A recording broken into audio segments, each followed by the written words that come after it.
ஸ்தோத்திரம். இந்த ஒரு மகிழ்ச்சி நாளில் உங்களை சந்திப்பதில் மிக்க மகிழ்ச்சி அடைகிறேன். உங்கள் யாவருக்கும் அன்னை தின நல்வாழ்த்துக்கள். சரி, என் அன்பு பிள்ளைகளே, இந்த நன்னாளில் கர்த்தர் உங்களோடு அருமையான ஒரு வார்த்தையின் மூலமாக பேச போகிறார். வேதாமத்தில் பார்க்கும்போது ஏசாயா 49:15 நம்ம பார்க்குறோம்.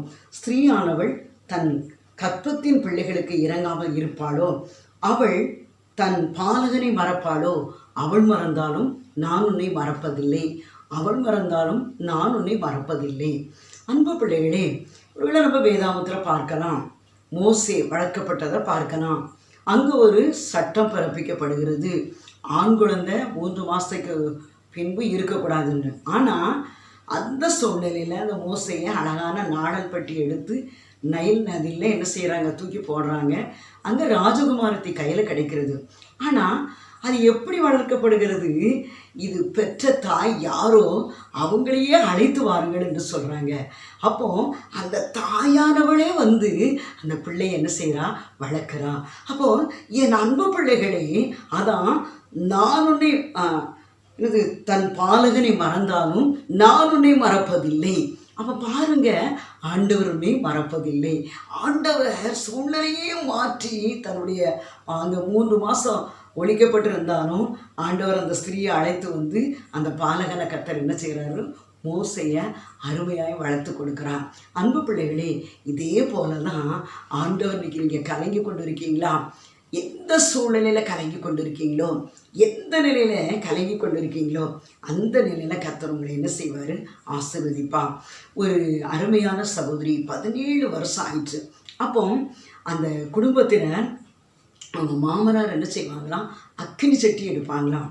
அந்த தாயார் வந்து என்ன செய்யுமா, சாமி ஆடுமா. அந்த சூழ்நிலையில் என்னுடைய மகளுக்கு திருமணமாகி 17 ஆண்டு ஆகிறத இந்த குடும்பத்தில் கொண்டு கொடுத்துட்டேன், கற்பையிலேன்னு சொல்லி ஒவ்வொரு நாளும் ஆடுதாங்களாம். இனி எந்த தெய்வமும் எனக்கு வேண்டாம், இந்த ஆண்டவர் ஒருவர் எனக்கு போதும், என்னை உண்டாக்கி இந்நாள் வரை நடத்தி வந்த என் தெய்வம் எனக்கு போதும்னு சொல்லி ஆண்டவர் பக்கமாக திரும்பினாங்களாம். 17 வருஷத்துக்கு அப்புறமா இந்த மகளை கர்த்தர் கண்ணோக்கி பார்த்தாராம். என் அன்பு பிள்ளைகளே, அழகான 2 குழந்தைய ஆண்டவர் கொடுத்தாராம். என் அன்பு பிள்ளைகளே, 1 ஆசீர்வாதம், 1 அதிசயம். 2 குழந்தைய கொடுத்தாருங்கன்னா 2 பேரும் ஆண்டவரால் ஏற்றுக்கொண்டு அந்த குழந்தைய ஆண்டவருடைய கிருபையினால் வளர்த்து வராங்க. நீங்கள் அந்த 2 குழந்தைய பார்க்கும்போது ஆண்டவருக்கு கோடி ஸ்தோத்திரம் சொல்லி. என் அன்பு பிள்ளைகளே, ஒருவேளை 17 வருஷம் ஆனாலும் என் ஆண்டவர் மறந்துட்டாரே என்று சொல்லி கலங்காதுங்க. நிச்சயம் அவருடைய 5 வருஷம் 6 வருஷம் ஆனாலும் ஆண்டவர் என்ன மறந்துட்டாரேங்காதுங்க. சில சாபங்கள் இருக்கும், குடும்ப சாபங்கள், ஒரு பிதாக்களுடைய சாபங்கள், ஒருவேளை உங்களிடத்துலேயே ஏதாவது ஒரு பாவங்கள் இருக்கலாம். அப்படிப்பட்ட சாபம் இருக்கும்போது ஆசீர்வாதத்தை சுதந்திரிக்க முடியாது. என் அன்பு பிள்ளைகளே, நீங்களும் நானும் ஜெபிக்கும் போது உங்கள் குடும்பத்தில், உங்கள் உற்றார்வத்தில், உறவினத்தில், அவர்களுக்கு தெரிந்த நபர்களுக்கு குழந்தை இல்லை என்று சொன்னாலும் நிச்சயமாக கொடுத்து கர்த்தர் ஆசீர்வதிப்பார். ஜெபிப்போமா?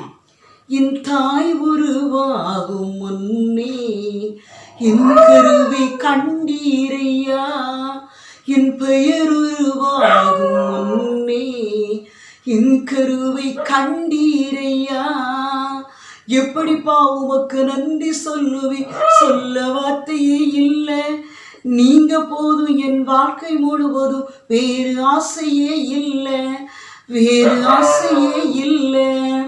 பரிசுத்தம் உள்ள தகப்பனே, உங்களுக்கு நன்றியப்பா. ஐயா, இந்த அன்னையர் தின நன்னாளிலையும் அநேக குடும்பங்கள்ல கற்பம் இல்லாதபடி கலங்கி கொண்டு இருக்கிறாங்க ஐயா. பல வருஷமாகியும் கற்பம் இல்லைன்னு சொல்லி கலங்கி கொண்டு இருக்கிறாங்க ஐயா.